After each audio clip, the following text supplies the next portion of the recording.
Hi everyone, and welcome to Moxie Life Coaching. I'm Michelle, and I'll be your host as we explore what life coaching is and how it can empower you to create and live your best life. We'll talk about topics ranging from our own self-defeating behaviors to getting to know our authentic selves. Together, we'll investigate a variety of self-coaching modalities and explore a wide range of topics relevant to getting the most out of the life that you are actively creating. New episodes will drop every Tuesday, so please subscribe so you don't miss out on the great hints, tips, and tricks, and generally awesome content that will help you create your best life. So welcome, and thank you for listening.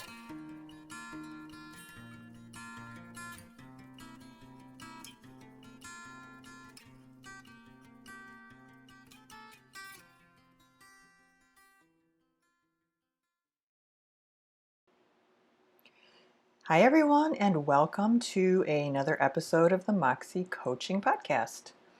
This week, we are finally fully embarking on our journey into the tarot cards and into how we can use the tarot cards as tools for our self-coaching practice. We'll be talking about at least 2, maybe 3 different cards this week, depending on how long it takes me to get through them. And those cards are the Magician and the High Priestess, and then perhaps we will get to the Empress as well. So let's go ahead and get started. The Magician is the first card that is numbered of the major arcana. We talked in a previous podcast about how the Fool is the number 0 and the Magician is the number 1. And the Magician is really a card of creation, a card of construction and power and development. The Magician is a non-gendered card, often called he because in the Rider-Smith-Waite deck, the Magician is portrayed as a man, but it is a genderless card. And the card is about creating something from nothing. The Magician, if you have your Rider-Smith-Waite deck with you, you'll notice that the Magician has all of the tools on the table in front of him that he needs to create whatever it is he wants to create. He has a cup, he has a pentacle, he has a wand, and he has a sword. And so this card is all about intentional, powerful creation. Traditionally, it could mean something is being created and you're the creator. You have what it takes to create something. It represents our ability to create our own reality. A magician could be anyone from an artist or a writer to someone who literally is just trying to reconfigure their life, right? They are looking at what's available for them and they are using the tools at hand to reconfigure things in a way that work for them. Archetypes that would probably be good matches for the Magician are characters like Gandalf the Magician, or Gandalf the Wizard, right? Oh boy, in the Lord of Rings trilogy. I apologize. I couldn't get through those movies. The fight scenes were too long. I got bored. Anyway, Gandalf, with whom I think most of you are probably familiar. Dumbledore, of course, from Harry Potter. The Wizard of Oz is another one, although he's kind of lame since, he's really just a man behind the curtain. But you get the idea. It's this archetype of an all-powerful and what do I want to call it? An all-powerful person, human, being, female, male, whatever, who is able to create whatever it is they want to create and whatever it is they need to create. So what are the questions that you should ask yourself if this card comes up for you in a reading? What are you creating? What are you in the middle of creating, or what do you want to create? What new thing might you be ready to take on? What is it that's going on in your life that's presenting a new challenge that you may be ready to tackle? What skills or tools do you have to tackle this problem or to create the change that you want to make? What are the skills and tools you already have, and what are the skills and tools that you will need? When a magician card comes up for you in a reading, my hope is that you will be able to take these questions and ask them of yourself and use them as the starting point for your personal reading. So instead of having a card come up in the reading and then pulling out however many tarot books you have to look at all of the different interpretations of the card, because while there is a core traditional meaning for each card, a lot of times, as we talked about earlier, individual tarot artists will kind of riff on the traditional meanings. So rather than have this card come up and have you say, okay, well, this book means this and that book means the other thing, and how in the world do I translate this card who, okay, this is a powerful magician, how do I translate that into something that's meaningful for me? And that's where these questions come in. By taking the time to write down the answers to your questions, it allows your brain to sort of begin to get in this flow state where essentially you are creating a little river of information from your subconscious onto the page. And that's the whole purpose of the self-coaching with tarot. And that's why it's so important to know what type of questions to ask, or to be able to eventually form your own questions that you'll ask yourself that relate to each of the different cards.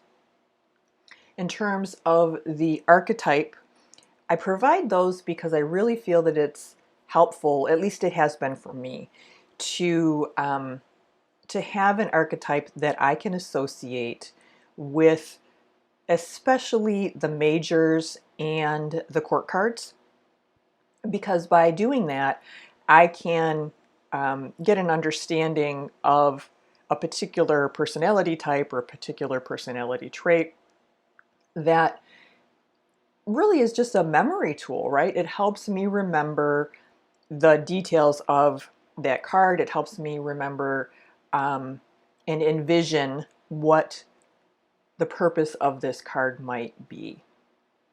So the archetypes are completely up to you. You can integrate those into your practice. You can, sort of start to memorize the ones that I provide you. I would, however, suggest that you find archetypes that are more meaningful to you. So mine are great because they make sense to me, but it's very, very possible that there are completely different archetypes out there that will make sense to you in relationship to the message of the magician. So what I'm encouraging as we go through this self-coaching and questioning process is that you use what I'm providing you here as a foundation on which you build your own personal self-coaching practice. And as you become more comfortable with the cards, as you become more comfortable with your interpretation, your personal meaning for each card, that will develop. And this is just simply a starting point, sort of a little nudge in the right direction, and hopefully a little nudge that says, go get them, you got this, don't be intimidated, the tarot can be your friend. Okay, so that's my soapbox explanation, and I thought that maybe it would be relevant to include that as we get started, just as a reminder of why we're here and what it is we are doing.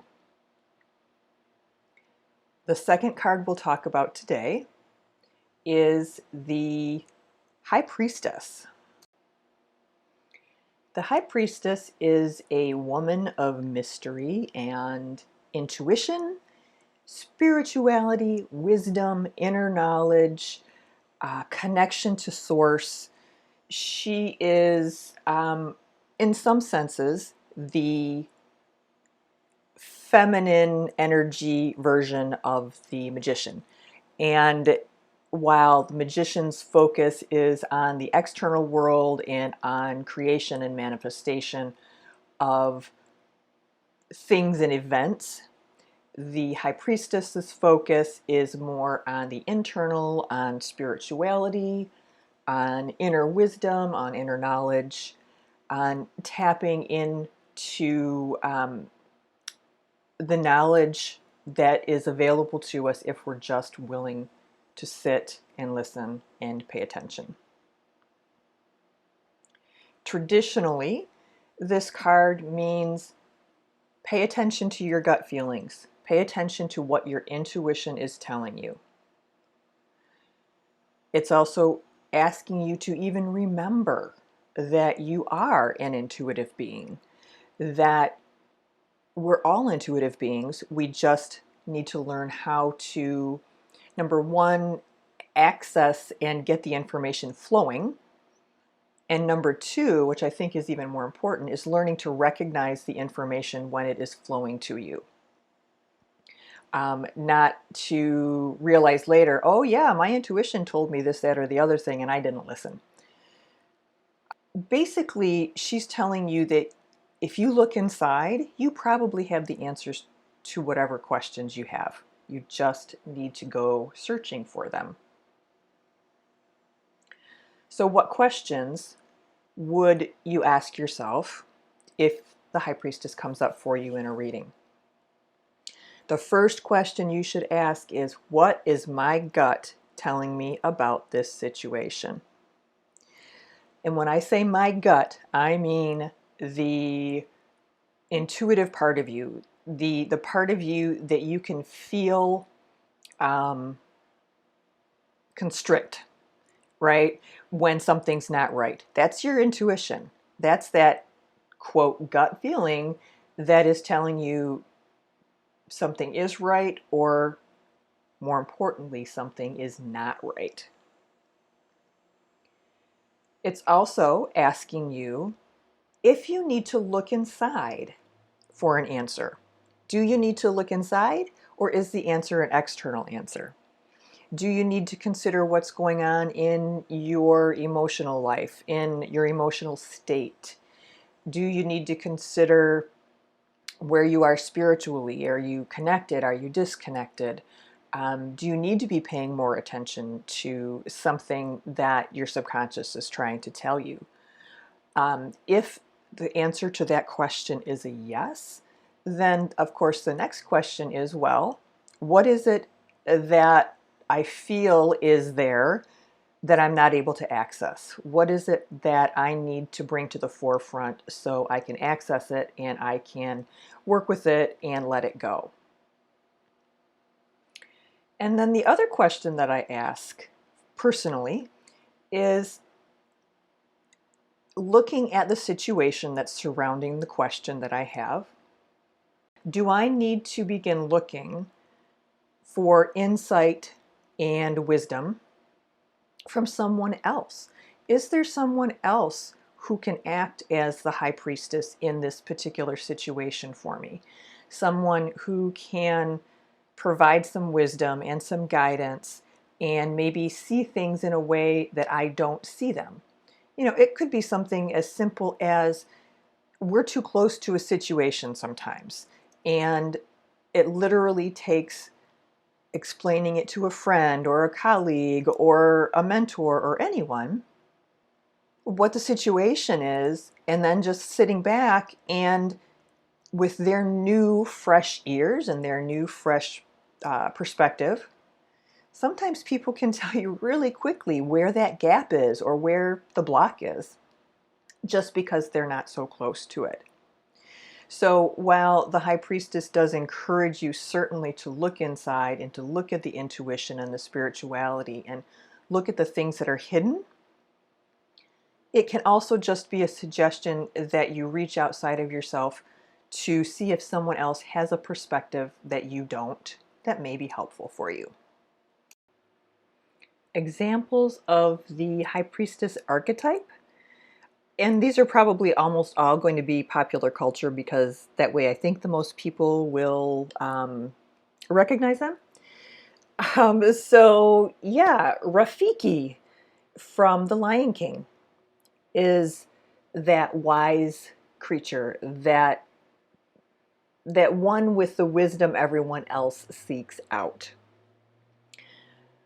My favorite, Yoda from Star Wars, of course. Yoda is incredibly wise and insightful and is able to see things the rest of us aren't.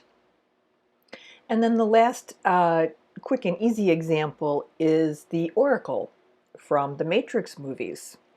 You know, she was the one that knew everything. She knew things before other people did, and she was the one that others depended on for support when they needed it.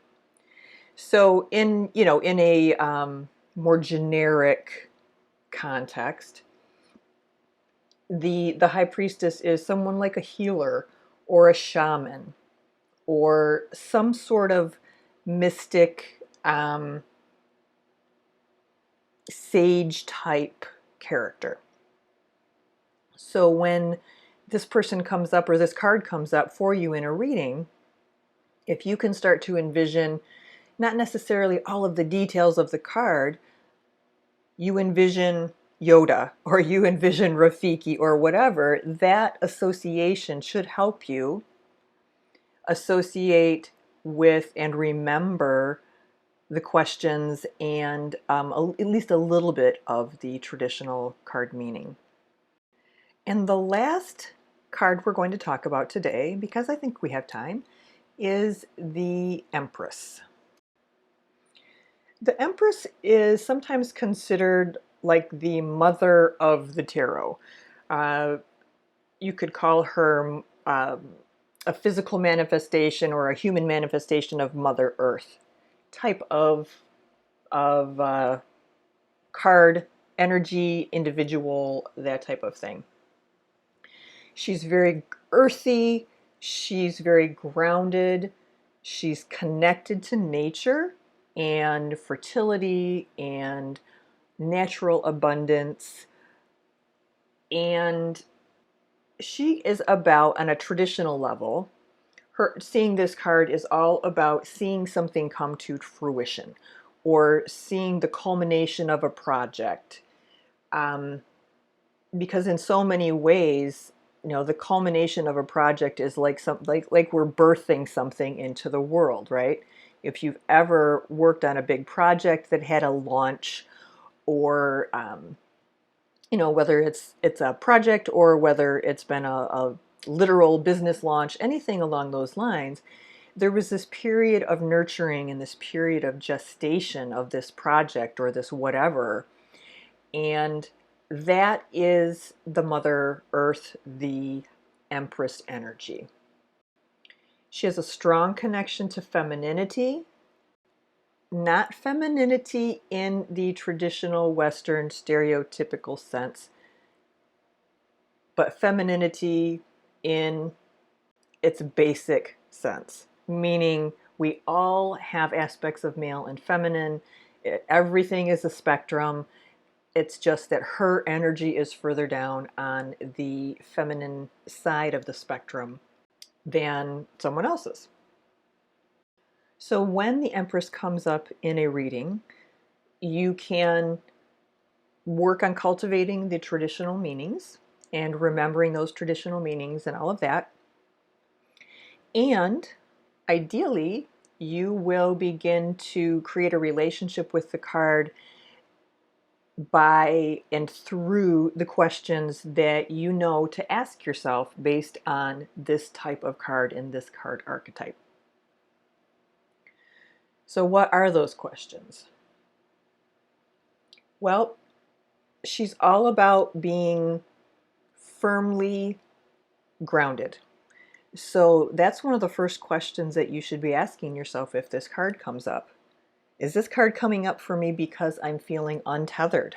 Am I feeling a little loopy, a little bit spacey these days? And is that making me uncomfortable? And is that being, is that a counterproductive state of being for me? So that's one of the first questions. Am I centered? Am I grounded in reality or grounded in whatever I need to be grounded in to be addressing the situation? Another really important question that she is always asking us is, how can you best nurture the person or the situation that you're inquiring about?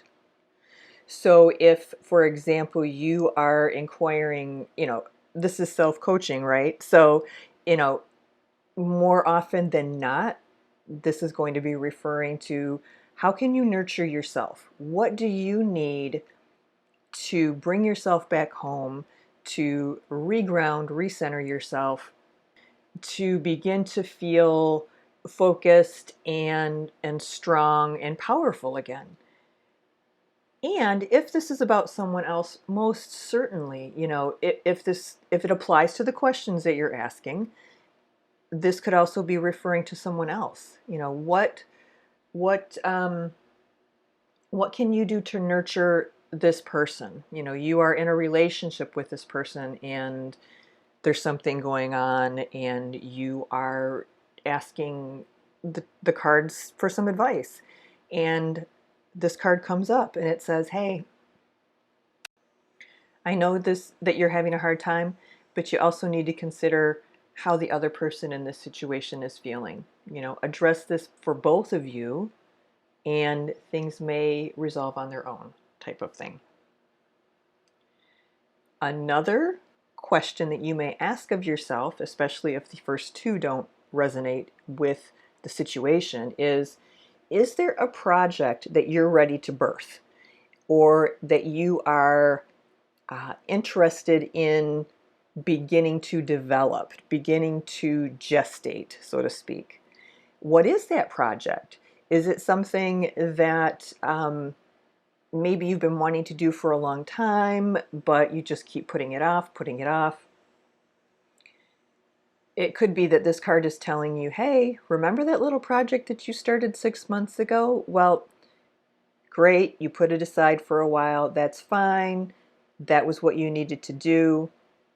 And now it's time to pick that project back up and move it forward so you can create what it is you're here to create.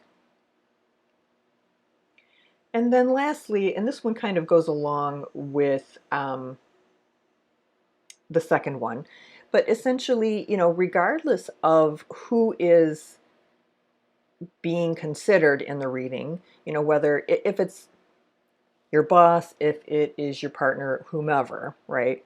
Then we know that we want to talk about how to best nurture them if they need it. But please remember that very often, especially for those of us who are in helping professions, those of us who work with the public a lot, those of us who have high stress careers, really, really, really need to be nurturing ourselves right now. And when that card comes up, when the Empress comes up, while all of the other questions are good ones and all of them are relevant, depending upon the circumstances and depending upon the reason you are doing your reading, this one, do you need some nurturing, is the first one that you should ask yourself. Because without doing that nurturing, without taking care of yourself, without recognizing that you are not an Energizer bunny who can continue to just thump along and bang that drum, you're going to burn out. And so take advantage of the lessons of the cards and say, yeah, you know what? She's right. I'm going to set aside half an hour, a day, whatever you can do to take care of myself. And I will look at things again. The cards and I can look at them together tomorrow when I'm feeling a little bit more centered and a little bit more prepared to really focus. The most obvious archetype is, of course, Mother Nature. Um, Human mothers also are, in a way, right? We are all empresses. We are all women who have this ability to bring forth new life. And then another one that you might be familiar with is Gaia, who was a Greek, I think, goddess. And she is supposedly the life force from which all other living things sprang.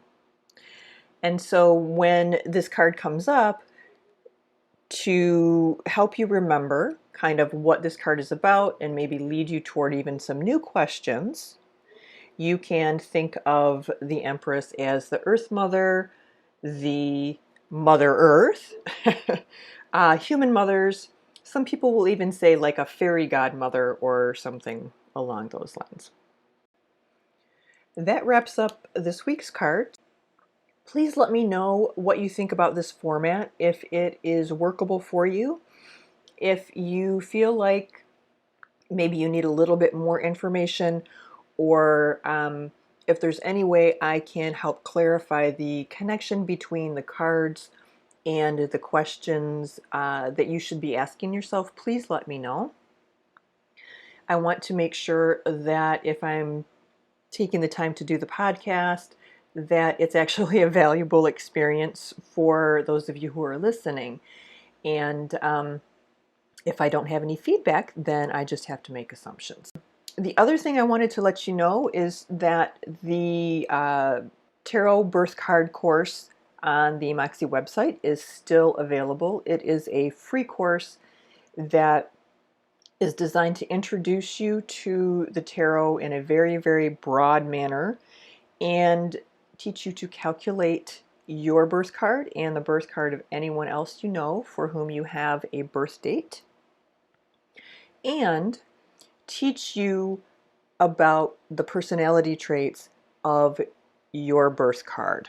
So birth cards are similar to sun signs in astrology, and each birth card has unique traits and strengths and weaknesses and whatnot. So this is just a short, free, quick class designed to pique your interest and just see where the general interest lies in tarot and self-coaching in general. So everyone, I hope you have a fantastic week, and I look forward to talking to you next week. Be well.